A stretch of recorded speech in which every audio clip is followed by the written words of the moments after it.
Welcome back to another episode of Off the Deep End Podcast. I'm your host, as always, Eddie. Today, we're going to be meeting with Zach. He is a WNBF professional bodybuilder and also a vegan. So, a lot of people talk about going green and really taking a step towards betterment for nature, a lifestyle that supports the environment, and more importantly, an anti-inflammatory diet. So today we're going to be diving into the different avenues that come with bodybuilding and being a natural, but not just naturally bodybuilding, but also a vegan. So I'm so excited for this. I have been waiting for a long time. I'm a big fan of his, and I talk about him pretty often. So without further ado, let's jump right in.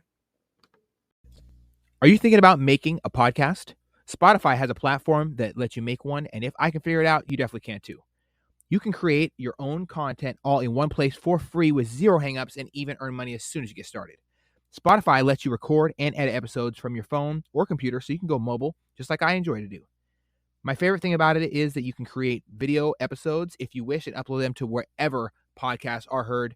You can even set up subscriptions or, if you're like me, listener support options for listeners to help you grow. I 10 out of 10 recommend the Spotify for Podcasters app. Or, why don't you just step over to www.spotify.com/podcasters to get started on your own podcast. All right, we are live. Thank you so much for joining me all the way from Oregon. I know that the last time I took a trip down there, I was completely captivated by how beautiful it is. Nature is just a beautiful thing in the Pacific Northwest, and I think Oregon and the rural parts of it capitalize on that. So what is it like down there for you? Or how do you like it? Yeah, first of all, thank you for having me. I'm super stoked. And yeah, in Oregon, I love it a lot. There's like a ton of different like different environments or whatever. So just a couple hours away from where I live in Eugene is like Redmond and Bend, and you have that kind of like high desert, sunny all the time. And that reminds me a lot of home because I'm from Colorado, so I love that. And then of course, like an hour away from Eugene is the coast, and there's just kind of everything in between, like really lush forest and all that. So most of the time I love it, but since I am from Colorado, it's like sunny all the time there, so it'll be like snowing and somehow the sun is still out.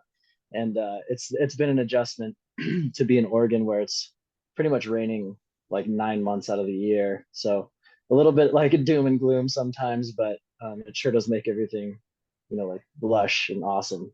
Absolutely. Yeah, it's the price we pay for, having beautiful evergreen trees and being able to go on the most beautiful hikes, I think, in the United States might be here in Washington State and in Oregon and the Yeah, surrounding two states. So absolutely. yeah, the Pacific Northwest is a great place. I So agree. Yeah, it's super awesome. And it's like, you drive a half hour in any direction and you've got some pretty badass hikes. yeah, and it's completely different world. I know that when I go to just across the mountains, I hit a desert place, and it's like for me, it's like being out in the desert again. I love being able to drive an hour and a half and be in a completely new world, and that's what the Pacific Yeah, Northwest yeah, has to offer. totally. It's so cool. Absolutely. Well, why don't we get into the meat and potatoes of this without meat involved, right? So, what Yeah. inspired you? What was it?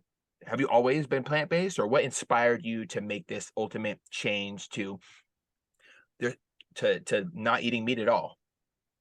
Yeah. No, I have not been plant-based, and I pretty much went from like one polar opposite end of the spectrum to the other. I was raised as like a hunter and a fisherman, and was, like a really, you'd say like an avid outdoorsman. Um, and that living that lifestyle kind of led me to just like really love and cherish the environment. I love being outdoors, and outside of hunting and fishing, like I've always been into things like rock climbing, and more recently slacklining and highlining, um, like river rafting, all that kind of fun outdoor stuff. And so I had met someone when I first moved out to Oregon who's like a real big dude. And he was sort of like a gym buddy for a while, and he actually was vegan and was constantly kind of like not like pushing, but just being like, you know, I think getting as I get to know you, like this really seems like it would vibe with who you are as a person. And I was always kind of like, you know, against it. Like, I don't know, man, that doesn't sound like what I want because I want to be a big bodybuilder. But at the same time, he was way bigger and way stronger than I was. Mm-hmm. So one day he recommended that I watch Cowspiracy, and Cowspiracy. I I'm gonna write watched that it. down. Yeah, yeah, it's a super good one. And in watching that, it just really like highlights the effect that animal agriculture has on the environment. And that was like my number one thing at the time. And by the end of that documentary, it was kind of like, well, I kind of have to make a choice here, um, where I like eating these like animal products really goes against what I find to be one of like my greatest motivators, which is like protecting the environment. And it pretty much was like a cold turkey thing. I was like, I can't reconcile these two things. So um, yeah, I pretty much made the switch there. I think I had like a bag of, you know, like chicken breasts in the freezer or something, and I was like, all right, as soon as these are done, then that's it. And that happened in February, 7 years ago. So this will be my 7 year vegan anniversary, if you will, I come this love it. February. hmm Yeah. But since then, you know, like it was primarily environmental then. Um, but the longer that I was vegan, or like the longer I have been vegan, the more I start to like really embrace the other aspects of it. Primarily ethical. Like it's grown to become like apparent to me that there's no difference between like a, you know, killing a dog and eating the dog and killing a cow and eating the cow. Like to me, it's the same thing. They have the same moral value. Um, and if I'm not cool with one, then I can't be cool with the other either. Um, and so yeah, I just have really embraced like the ethical side, obviously the environmental side, and then now more recently as we've gone through like COVID-19 and then all the other things that have been popping up, like how many news stories do you see of like swine flu and bird flu and all these other crazy things that are coming out of animal agriculture, particularly factory farming. Um, it just, to me, it's kind of like an obvious choice. Like we're keeping all these animals in the exact sort of like situation that we were told to avoid in order to stop the spread of COVID. You know, so they're like super confined, really like unsanitary, you know, environment for them, and all these like sicknesses are emerging. The CDC actually said that 75% of all emerging diseases are zoonotic. And so like there's the prevention of new pandemics, and then there's also the prevention of antibiotic resistance. Like to me, it just makes a lot of sense to Mhm. to get away from that. Yeah, absolutely. And I think that one thing when I ran into you at the Ironman up here in Washington State, I realized that you're a naturally you have a natural dip, disposition towards empathy and caring about others. Everybody else backstage was kind of they shun you away because they got the nervous jitters, or they want to get in the game, their game space or whatever they call it, right? I call it just ego issues, but hmm not you. You were very kind to other people, talking it, you just kind of just chilling on your own, and you were completely shredded. And I look back at stage pictures of you, I'm like, wow. And that's I've over the years now I've watched different stage pictures of you as you've progressed, as you leveled up, as you stepped up your game. And it's been a nonstop, consistent increase in not just muscle, but also in strength. Um, your muscle density is it's a big component of how many years you have in bodybuilding, and we both understand this.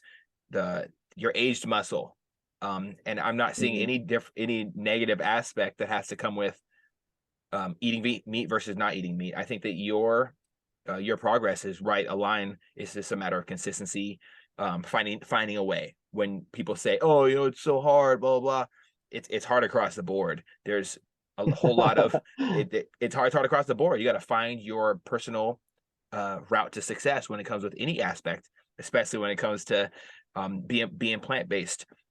How have how over the years, with a WNBF competing naturally and also eating plant-based, a lot of people would look at those as negatives or checks against you in a lineup versus a bodybuilder who is using PDs or someone who is eating meat. What are some of the strengths that come with eating plant-based and bodybuilding?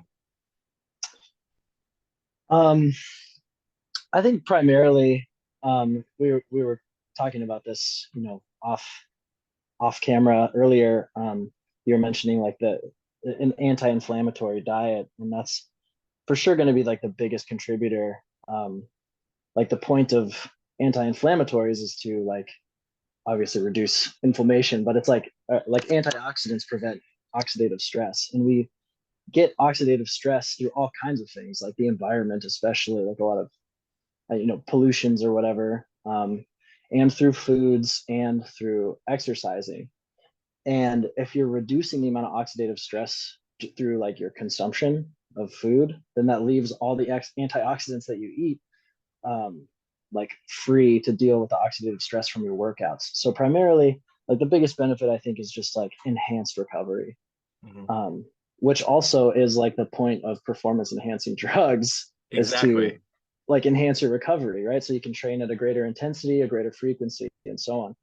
So that's been the biggest thing for me. But also, like I got into lifting weights when I was like 16, and from the time I was 16 until I was 22, which is when I like moved out here and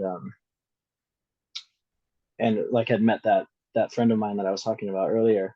I looked fit, but I was not like a bodybuilder by any means. I was still like the smallest guy in my like workout crew and all of that. And it's because I didn't really ever take the time to learn anything about nutrition. Like if I had a time machine and I could go back and talk to like 16-year-old me, I'd be like, you need to eat more food. Like you're not eating enough. And so um, one of the like really happy benefits, I guess, that came out of me going vegan is I was like, I need to learn a little bit more about nutrition so I can make sure I'm getting everything I need and actually like making progress. And yeah, that allowed me to like really learn about eating in a surplus and following macros, making sure that like all my ratios between protein, carbs, and fat were correct and everything. And then from that point on, it was actually like after going vegan that I just saw like the most progress that I've seen in my whole lifting career. Um, and so it's really like I can't even stress this enough that it's really the same thing. Like as non-vegan and vegan like diets, as long as you're getting all the amino acids that you need and you're getting the right amount of calories, I don't think that there's going to be any difference. And there's more and more studies coming out, like even Lane Norton, who's been in the past pretty like anti-vegan, he's saying like, yeah, you can get all the amino acids you need. You might just have to eat like a little bit more protein if it's plant-based than if it's not, because of like bioavailability or whatever. But if you just increase that by a few percentage points, you're going to get the same response. So um, yeah, it's definitely not a disadvantage. um, I think that's just one of those like commonly held beliefs that people have, but it's incorrect. So Yeah, definitely having incorrect beliefs can lead to a lot of different things. And I try to yeah. I try to learn more every day. I call myself a student of life. I never call myself a subject matter expert in certain things. People in my family and people that are my friends were like, "Oh man, yeah, you need guns, the fitness." Hmm. They put other people into boxes. And me being Totally. a student of life, I always want to learn new things. So um, watching Joe Rogan talk about one of his buddies who is vegan or talking about plant-based lifestyle, or talking to some of my buddies in Brazilian Jiu-Jitsu talk about the reason why they don't do that and avoid meat altogether. because of the great benefits of it. And a lot of other my friends, the youth are super into this idea of not ever bringing inflammation into their lifestyle whatsoever. And Mm-hmm. especially the athletes. I have a buddy, his son's 13 years old. He's 6'4" at 13, Whew. and he's killing it in sports, and he never wants to eat meat because he understands the benefits of anti-inflammatory dieting, and living a Awesome. lifestyle surrounded around success doesn't line with him introducing inflammation.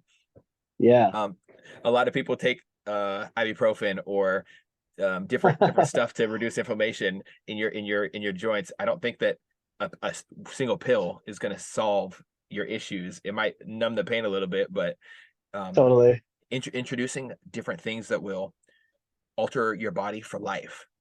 And bodybuilding is one of those things where you can literally change your musculature.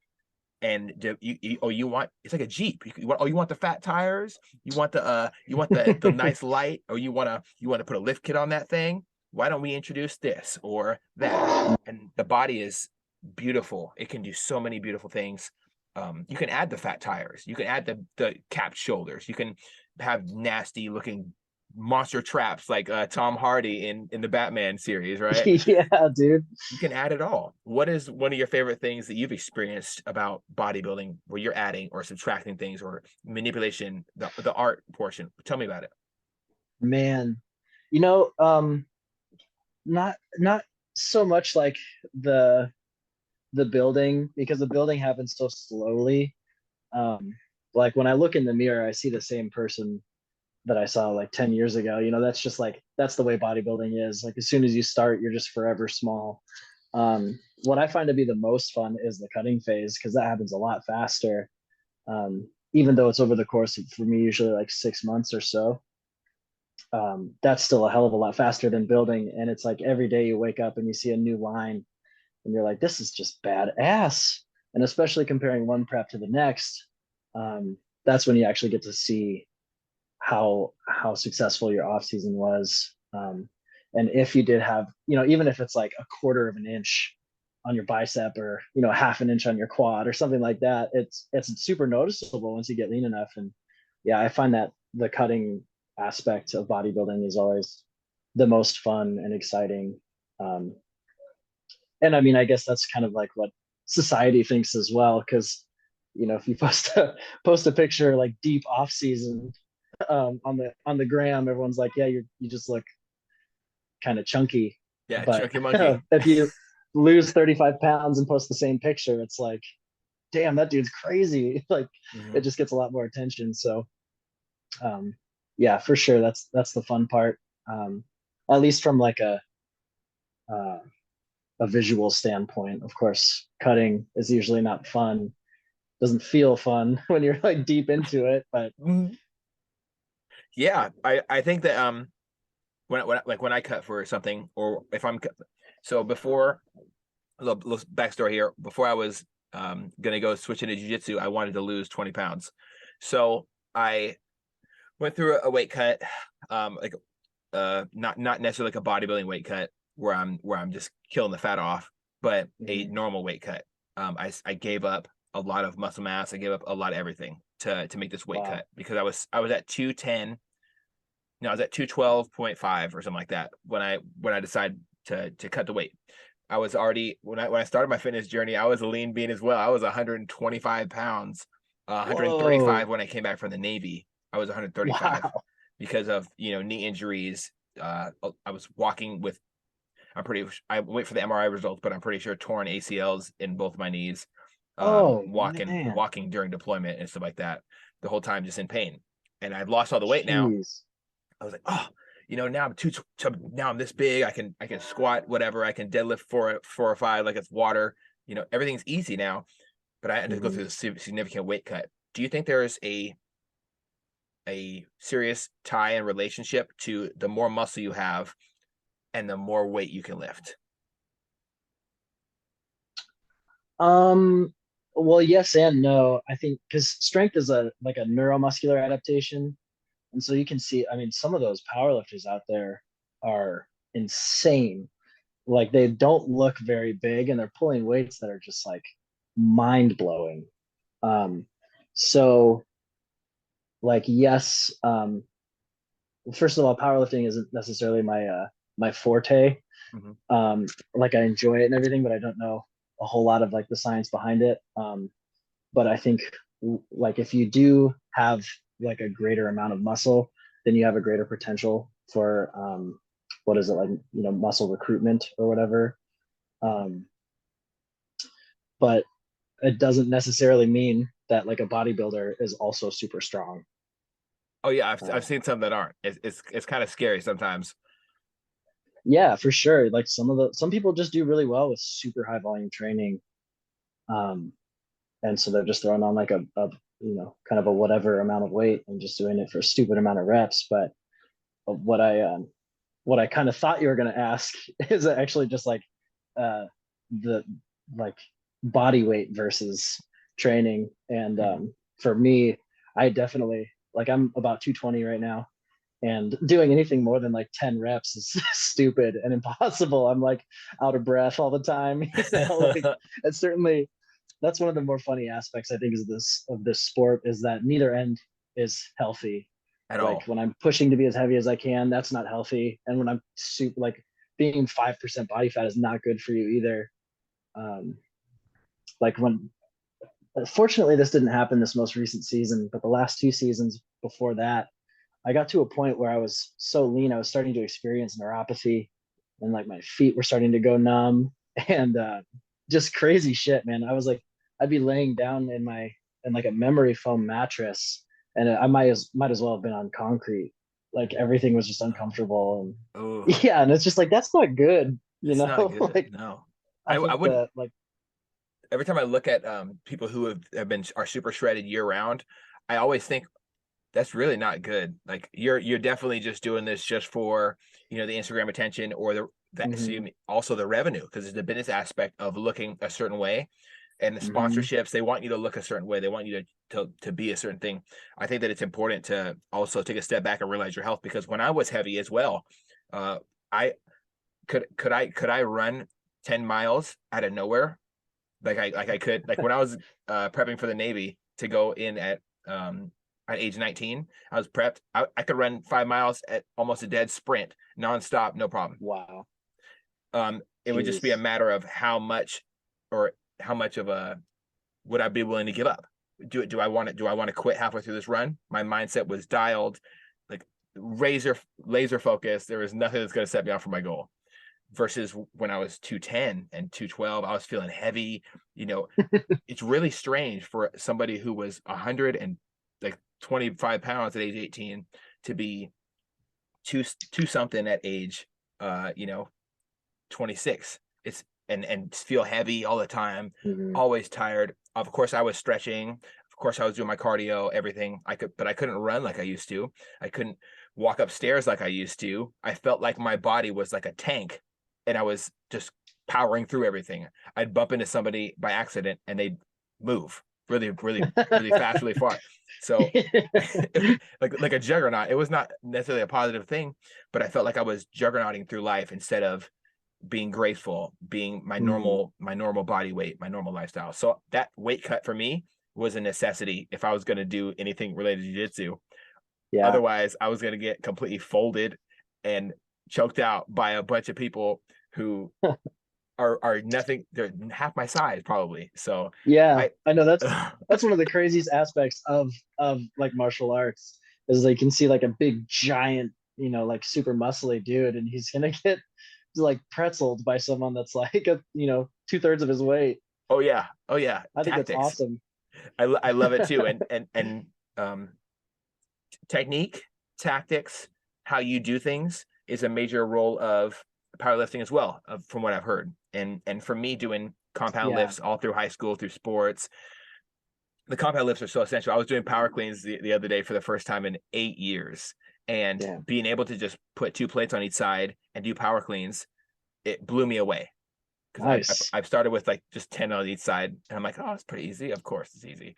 Then I did a 25 on each side, and then a plate, and then a plate and a half, and then two plates, and holy crap, I'm not as Yeah, weak as I thought I was. It's just technique, and that's awesome. having the ability to use technique to help you when you don't have the size or necessarily all the muscle. It really helped me in high school is to be a better athlete. Do you think For that sure. there's a direct correlation with technique being a strong foundation that you need to build on? Well, in bodybuilding, I would say the point of technique is just like to avoid injury, um, because that'll be a prep killer for sure. If you like get a tear or a sprain or something, and then you can't train that muscle for however long. Um, it's not so much that you need the technique to like gain strength, because that's not what you're training for. But it's absolutely important to avoid injury and uh, be able to just continue training, at a high intensity for the duration of your entire prep. Um, and I meant to say earlier, um, this is sort of unrelated, but also related. But in hearing you talk about your weight cut and having to lose 20 pounds, you posted a photo the other day, like doing a lat spread, and you're still wide as a house. Super impressive. So I clearly you didn't appreciate lose that. any of that weight in your back. I definitely lost I would say density, Okay. just the stacked muscle, um, Hmm. having the mature muscle mass on your legs. There's always that Hmm. little bit that hangs on, and being able to bring it back to life with a little bit of food and a little bit Hmm. of consistency, which is something that you know a lot about. Consistency That's is right. the killer of the enemies if you're going against people in a prep. Yeah, Um, man. I'm so thankful that I was able to maintain anything. For sure. Yeah. And that's uh kind of branching off again here. One of the cooler parts I think about like natural bodybuilding is that sort of like the prime of a natural bodybuilder is usually like at the same time that the tail end of an enhanced bodybuilder is happening. Because that like with age comes that muscle maturity and that density, and you can like hold on to so much more as you're going through a prep. I'm watching my coach Aaron Orton, who's 37, and he just a couple years ago hit this, like, I would have to call it just a prime, like a very obvious like, holy shit, you are like, his training is super like just the notches up like every couple of months. Like, man, how are you doing that? And watching he did two preps over I think 2.5 or 3 years, and it's just like such a clear and obvious difference between him at 35, 36 versus like late 20s, early 30s. And I'm I'm looking forward to that for myself as well. Like, you just keep slowly adding it on, and you lose less and less as you when you prep. And I'm ready to be in my own prime. Mm-hmm. I ran into Aaron at the Ironman. I think it was just last year, and wow, Hmm. the pictures Yeah, did that's not the right. pictures did not do him justice. Like seeing him in real life, massive, Yeah, yeah, he was massive in human being.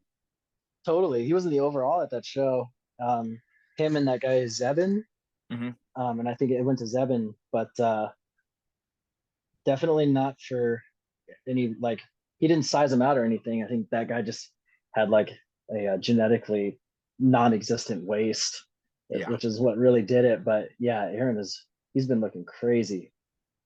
So yeah, and that's another funny thing about the sport too, is that there's never going to be like an easy maintenance phase until you like retire. It's always push to get fat, push to get lean, push to get fat, push to get lean. So one day when I've had enough, I do actually look forward to like not having to be full or hungry, but just like satisfied. That'll be that'll be the day. that'll be the day. So obviously, you're a natural bodybuilder.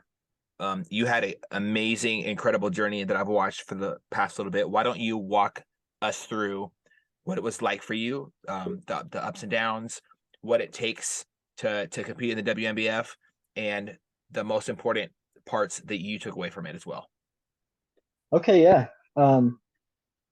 So I guess it all started when I started working in Genuine Fitness. I came from um, like your kind of typical membership gym, And that was a whole like nightmare on its own. But I started working at Genuine Fitness, which Aaron Orton owns, and he's my coach. And he's been super into, bodybuilding for forever. And he just asked me if I was interested in competing, and I was like, yeah, sure. Like one day, I guess that's a thing I could do.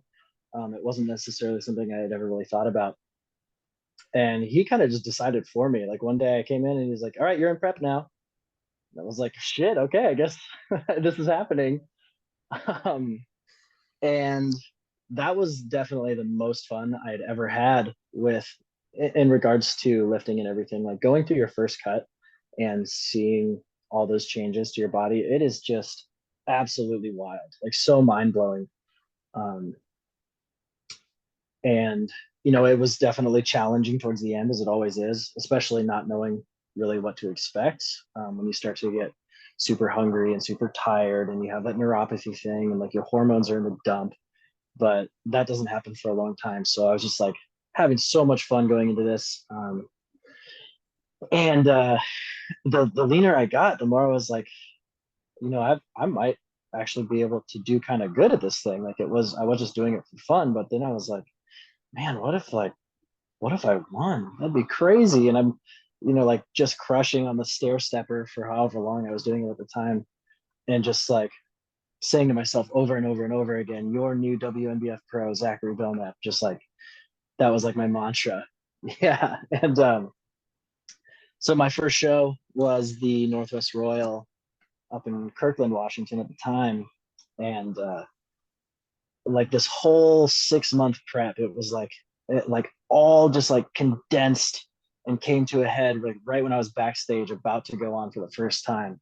And I was just thinking, man, like this was so tough and exhausting, and like I don't know if I want to do this. And the second that I stepped out on stage, I was like, holy shit, this is my thing. Like this is my calling. It's so much fun.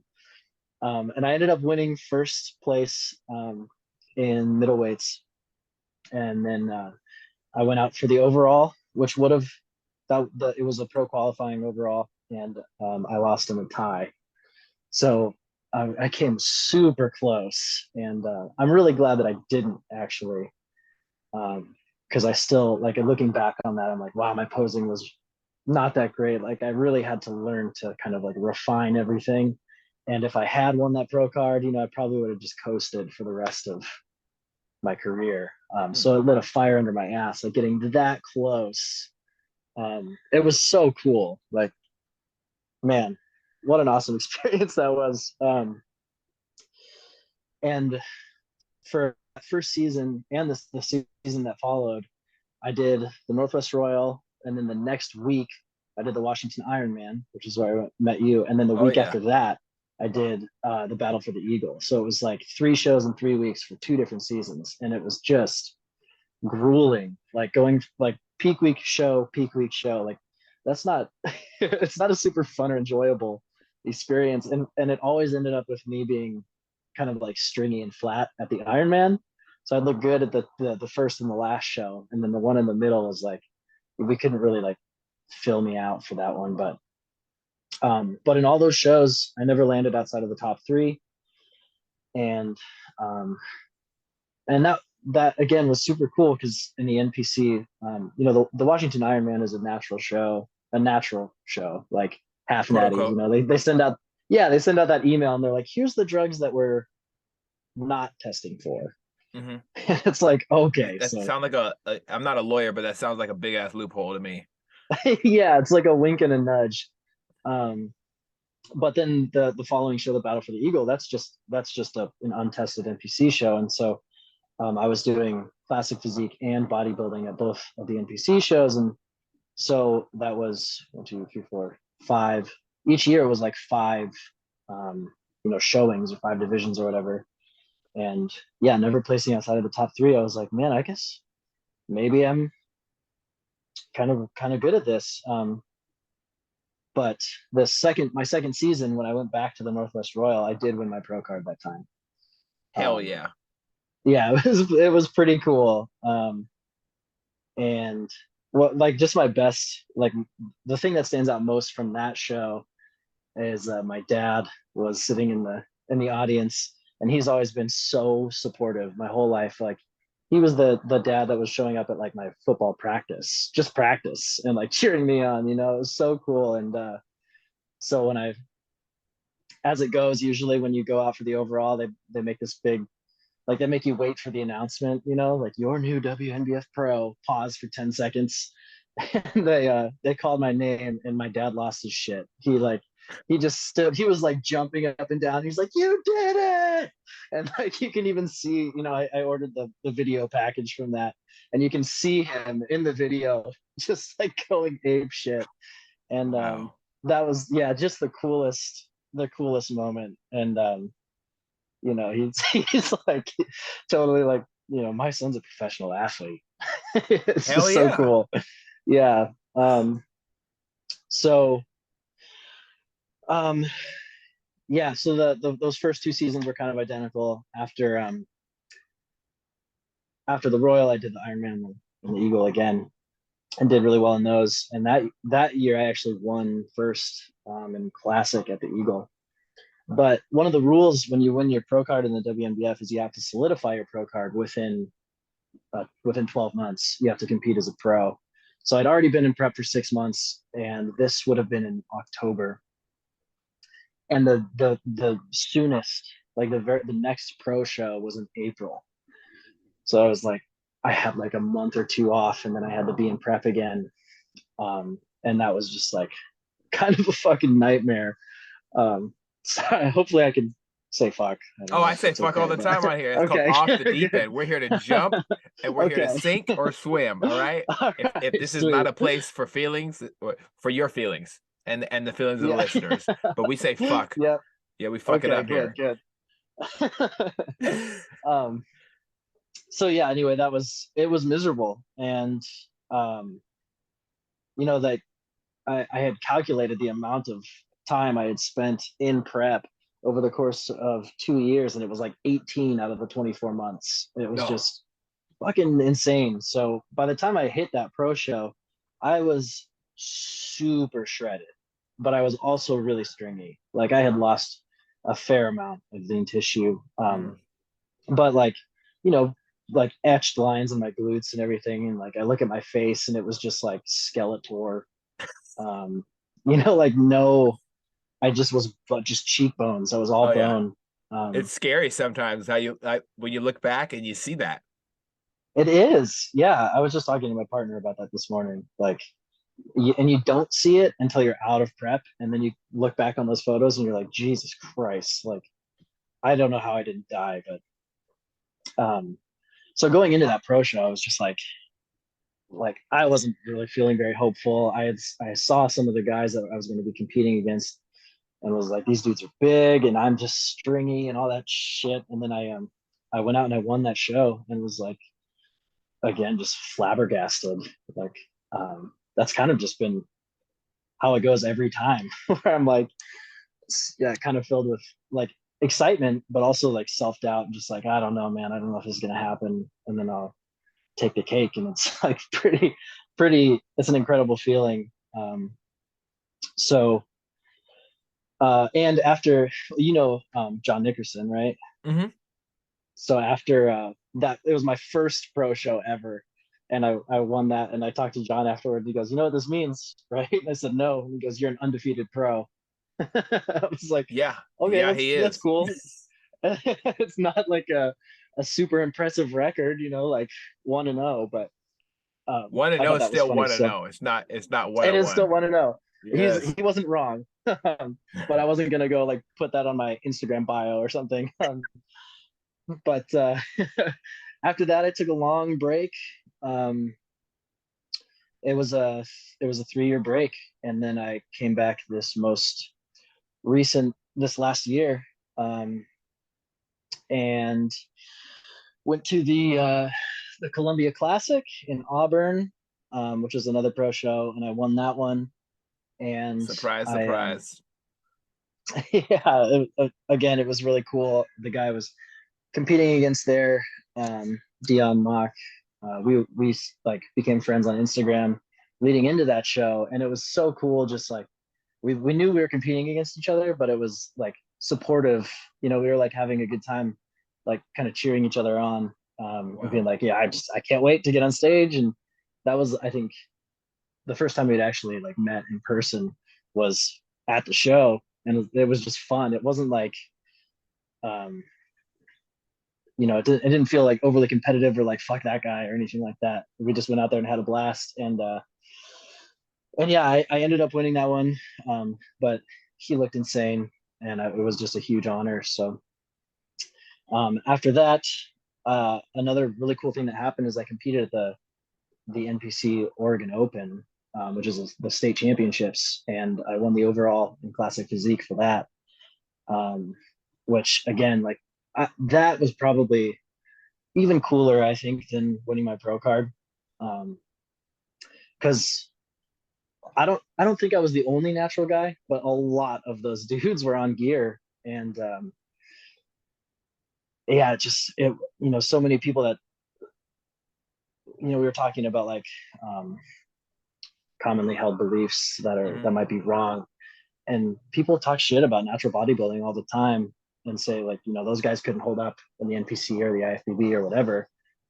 So to go to an NPC show and take the overall, like it was kind of a big deal. And the King Kong was the MC, um, and he came up to every overall winner with the mic and asked them if they wanted to say anything. So I was like, "You bet your ass, I want to say something." And I was like, just so y'all know, I was like, everyone here is gonna roll their eyes, but the reason I do this is because I'm vegan and I want to show everyone like, what's possible just eating a plant-based diet. And I was like, I promise you, you're not gonna lose your gains if you just eat a little bit of tofu. And it was like kind of like a lighthearted, funny approach, I think.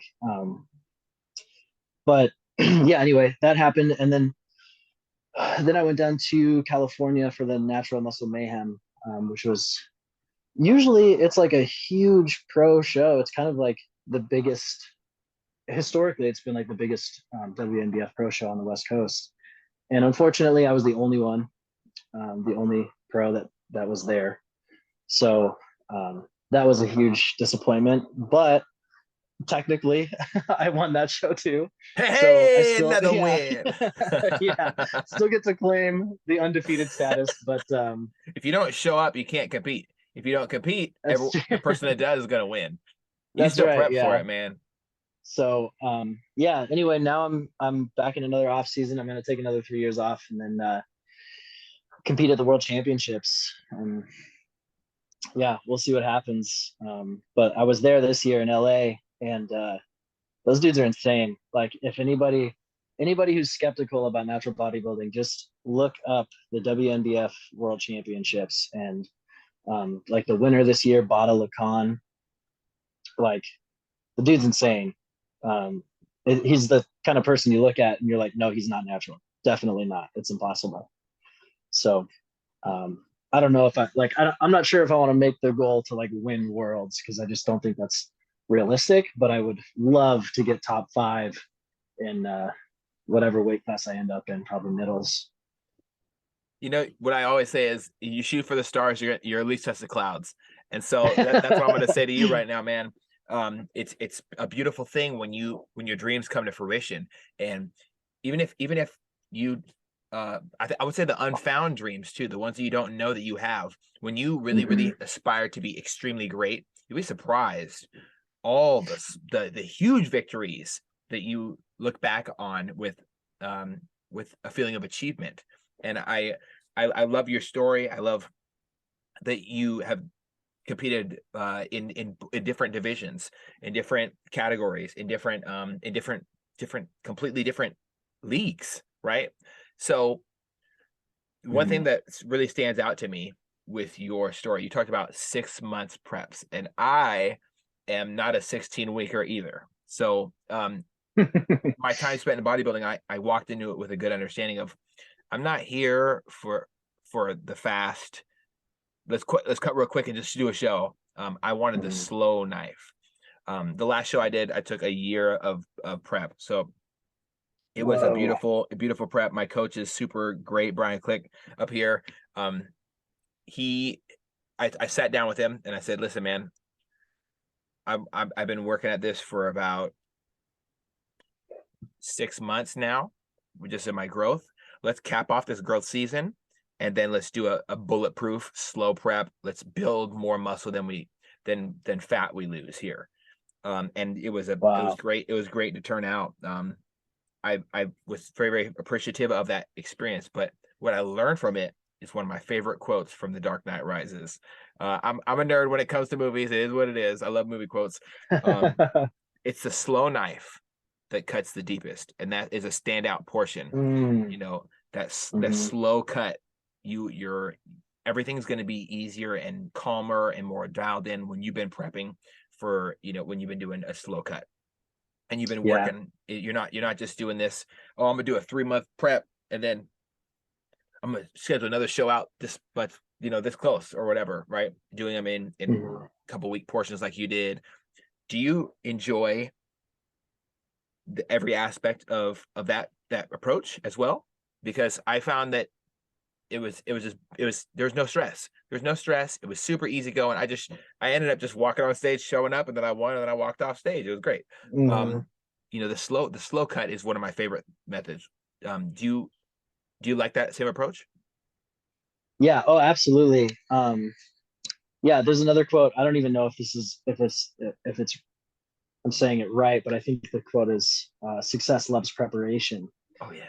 and um, like going into it with a plan and being methodical, and um, like what really I think makes a champion is like the willingness to suffer, the willingness to be uncomfortable, like embracing it. And also, I didn't answer one of your earlier questions, which was like my biggest takeaway from like the experience or my journey so far. And it's in those moments when you're deepest into prep and everything sucks, and you're like, I just want a fucking pizza or a donut or like a good night of sleep or to take a good shit. Like none of those things are happening. Like I would do anything for that. And it's like in those really uncomfortable moments that like you learn the most about yourself and who you are as a person. Like you're just getting like downloads of wisdom, like um I don't know, the best way to like improve as a person is through adversity.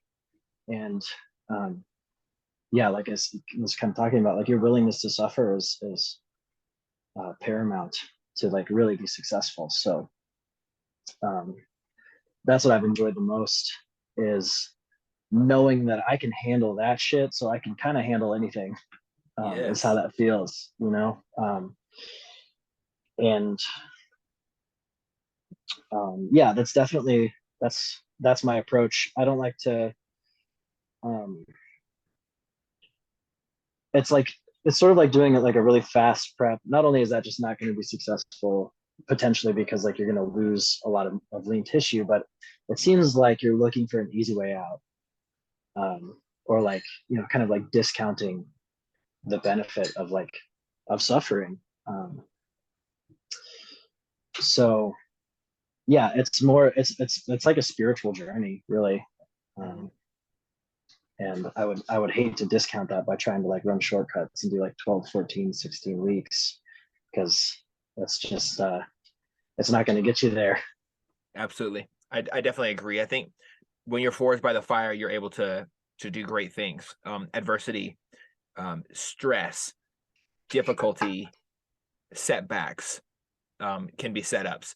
Failure teaches you so many lessons. Oh And yeah. those are the grindstone, and really saying, Mhm. I'm going to sacrifice a little bit of me so I can be way better in the future. And if I don't do this now, no one's going to do it for me. So the slow grind, the endless process, and you really learn so much. A lot of people throw around a word, and it's not a word that I can associate with well at all. Motivation. I don't think motivation is a good thing to rely on ever. If you use Mhm. motivation as your fuel, it runs out fast. Your Yeah. motivation is Yeah. is a small dose of dopamine that you're getting to do something else. And I don't like when Mhm. people say I'm motivated, because I'm not motivated to do anything. I'm disciplined because I've rehearsed this so many times. By the Yeah. time by the time other people see me, and I try not to sound like an asshole when I say this. By the time people see me doing something, I've rehearsed it so many times.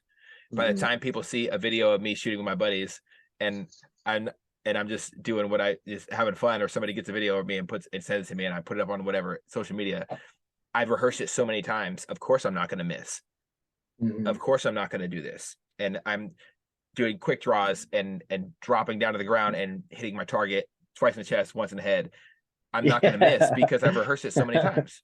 And people Mhm. joke around like, "Oh, you're like the light skinned John Wick or whatever." I said, "Nah, man, nah. I'm just trying to do something new." But every single aspect of life can be so much more beautiful when you use discipline versus motivation. Absolutely. What's your experience with that? Um,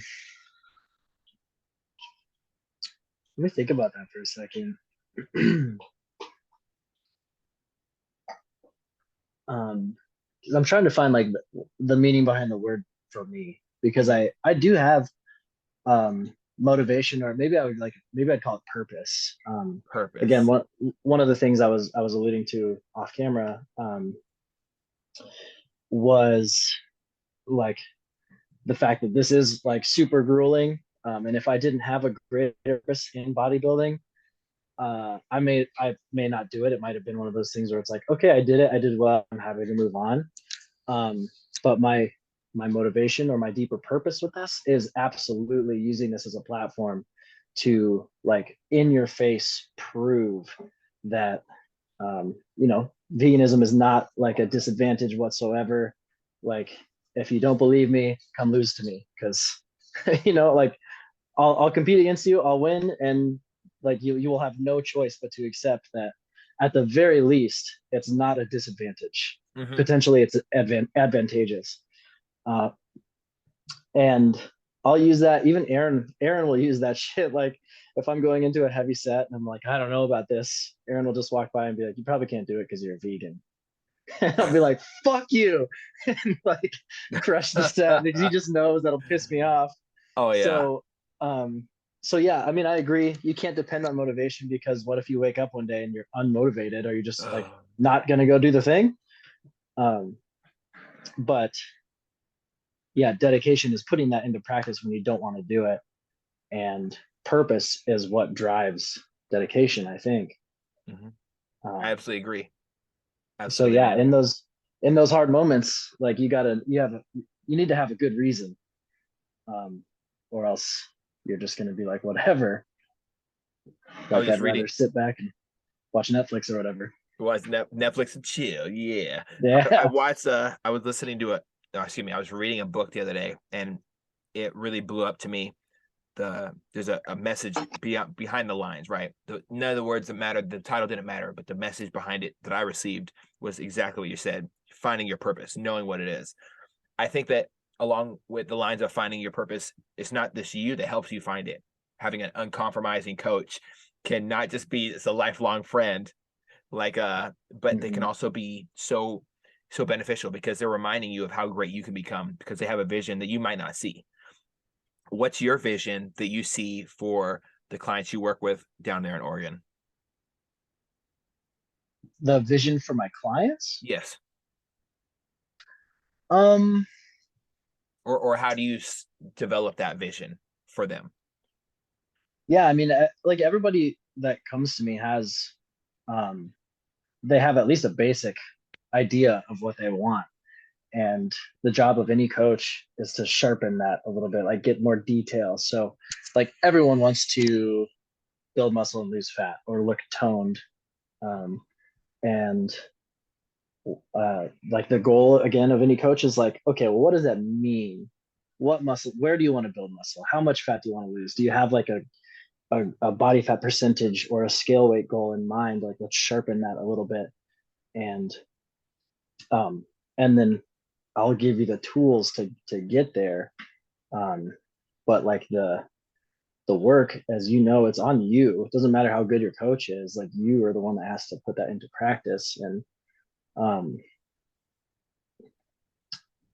it's sort of like an unfolding. Like um, helping them to get out of their own way, I guess. But I guess I'm not really sure if I'm answering that correctly, around what my vision is for my clients. Like, I suppose it's just success. Um, and it definitely doesn't have anything to do um, with like, the vegan thing, because most of my clients are not are not vegan. Like I work with everybody. I would definitely be digging myself into a hole if I chose to only if I refused to work with non-vegans. But Go um, green or get out. yeah, dude, yeah. Yeah. But I do definitely push that you should eat your vegetables. Oh yes, 100%. Yeah. Um, but yeah, I guess the greater vision overall is to help someone see their own purpose, at least behind like what their health and fitness goals are. Um, but what I'm doing in my business right now, um, over the last like year and a half, so starting August of 21, um, I really started this like personal growth journey for myself. Just kind of like realized that I was repeating a lot of patterns in life, and something had to change. And I started working with a really dear friend of mine, and she helped me with like grow these really basic skills, like identifying my emotions, getting a better emotional vocabulary, and then expressing those emotions to other people. And we started working on like defining what my core values are, and making sure that my thoughts and my actions and my words and everything are in alignment with those core values. And in doing so, man, that like that changed my life in a way that I can't even really express in words. It changed everything. And I wanted to, one of the things that she told me is like, when you receive a gift, the best way to honor that gift is to turn it around and be of service to others. So I started kind of like learning how to be maybe like a healer. Not even a healer. I don't really like the connotation behind that, but how to share the gift. Um, and I started a men's group, um, to help kind of like cultivate vulnerability in our society. Try to like offer a safe space for men to express their own emotions, where realizing that masculinity is not toxic, it's sacred. But the way that society has taught us to be masculine is toxic. Mm. The way that we're supposed to suppress our emotions and live up to these like roles and all this shit, that is toxic. And so trying to like create this space to really cultivate the sacred side of masculinity. And um so to tie this all in, I'm trying to find a way to bring that into my business, where I want to have like retreats where you do some really hard physical shit and you break down those walls. Because I'm sure this, like if you are on like you know a 30-mile ruck or whatever, like by the end of it, there's no energy left to be defensive, None. or like that, your ego is fucking torn down. So I want to have this retreat where we're doing really hard stuff, and then we do some shadow work. Like, let's go in deep and talk about our fears, our anxieties, our traumas, and get that shit out. And yeah, so my overall vision for myself and for my business is to have like a holistic approach, not just to looking good, like making your body well, but like a mind, body, soul, um, cohesive approach. So that's in the works right now. I don't want to pull the trigger on this until I'm like really feel like I'm ready and capable. And that's sort of like what the men's group is about, is like doing my reps and making sure that I'm capable of really helping people if we get down into some deep shit, and they really need help. So yeah, right now that gives me that's a purpose in life, my greater overall purpose for sure. I love that. I absolutely love that. I love everything about that. It's a big thing that is going on in the veteran community as well right now. I've been doing so much veteran interaction with different groups, different outlets. I just last night with the Permission to Start Dreaming Foundation, working Mm, talking about warrior path and helping with from EMTs to Navy SEALs, you know, and my personal interaction with Navy SEALs who go contracting, Army Rangers who come back from horrible experiences that they've done. All of it is centered around how do we solve this issue as a country that we're having correctly. You know, to say it correctly, we have a countrywide issue, not just military civilian. But my veteran outreach has been solely, you know, the sole components of our mental health resources, how we can remove these things that we portray ourselves as and find out who we are. Because when you find out who you are and you understand your purpose, you don't have to be Sergeant blah blah. That's not what your kids need. You're done with the military. You don't have to forget your past, but you do have to forgive your past. You cannot, you know, hang on to the same thing. So I'd love to contribute any way I can, man, to your future ventures. And I'd love to talk with you offline about my personal journey, the things that I've been working on lately, and continue to have you on, because obviously this is serving a higher purpose in life. This is not just you're being a servant of the world. And when you are serving the world, wow, the crazy things that you can affect in other people. You know, change is a beautiful thing to bring to others, but you know, you've been doing it with yourself. When we work on ourselves physically and mentally, that's how we become our best version of who we are. And when we know our purpose, we know who we're meant to be. So I love that, man. I love that. Yeah, it only feels like good for so long to have like a singular focus, like an inward focus, and it just feels like infinitely better to like drive that focus outward and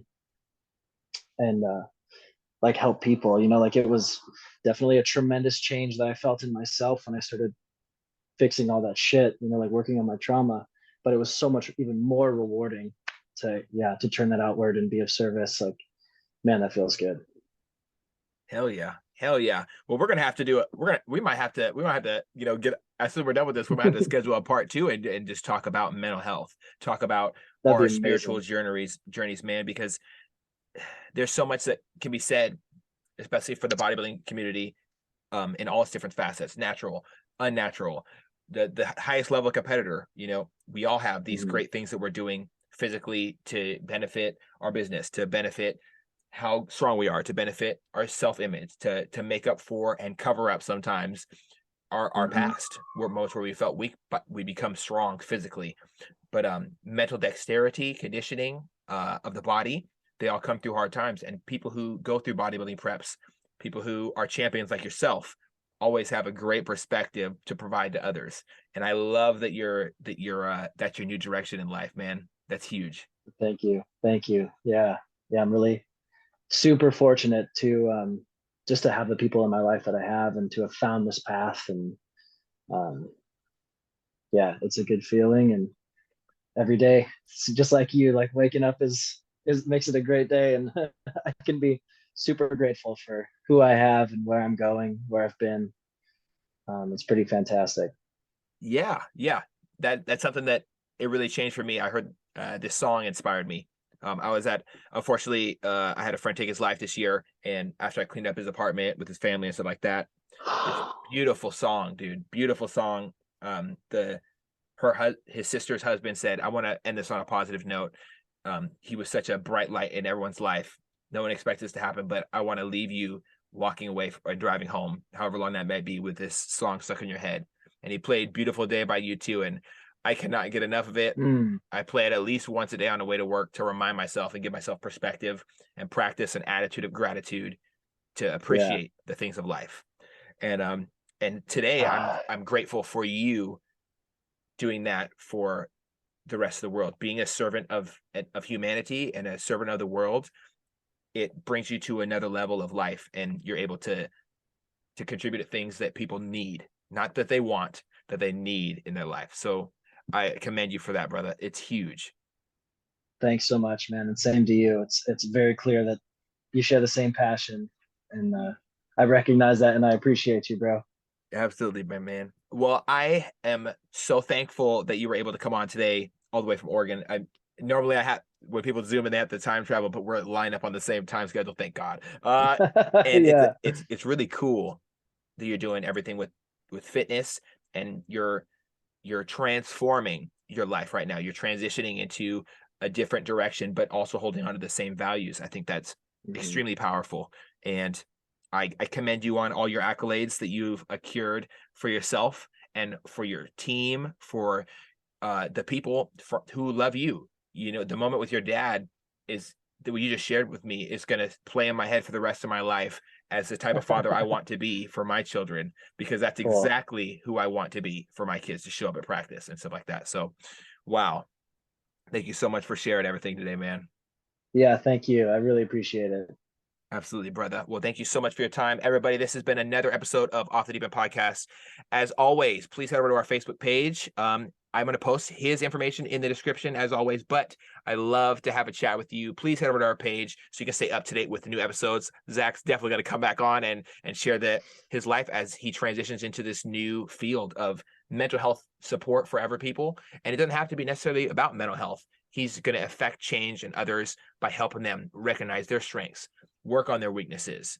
In bodybuilding, we try to cover those things up, and it's not necessarily a positive thing. We can all work together to have a more beautiful life, to impact mental health, to remind people that masculinity is a sacred thing. It's not necessarily something we should squash away or diminish. So if you like what we do here at Off the Deep End, please head over to our Facebook page and let's chat about this, to have a nice conversation like we always do, because this is meant to be a conversation starter. Talk to your family and friends about ask them if they're vegan. Send them to Zach. You know, he's probably way better of a subject matter expert than anybody you'll see, because he's lived a life. He's been working on it for a while, and he has years doing this. So please do reach out to him as well. I'll post his links in the description. And bye bye.